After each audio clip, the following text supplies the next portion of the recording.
Ubomi buka-Ubukho mpotulo abukho lula ekhayeni nasesikolweni ngenxa yemeko yakhe. Kuye kwanzima kuye ukuqhelana nale meko emveni kokuba enqunyulwe imilenze kunye neminye iminwe.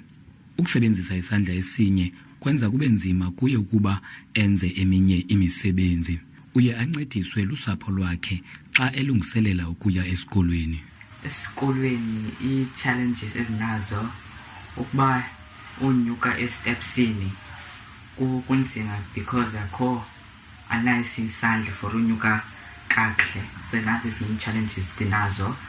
Bekhe banavuka esikolweni kunzima ukuhlamba ngokukutya nokunxiba izimpahla zam because nehlasiwana. U-Ubukho sele enayo imilenze efakelweyo kodwa udinga imali engaphezulu kwe-600,000 rand yokufakelwa isandla esenziweyo khona ukuze azokwazi ukwenza ezinye izinto. Usapho lwakhe luthi alunayo le mali. Ndingakazi unyuke estepsini kakuhle, ndiyeke ndijike ngesinqa sam kakubi kaze unyuka estepsini ndingabi late eziklasini zam. Iphupha likampotulo kukuba ngugqirha oza kwenza izixhobo ezincedisa abantu abangenamilenze kunye nezandla.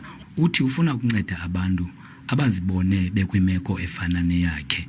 Ndingulubaba lodada kwiindaba ze-SABC eMdantsane.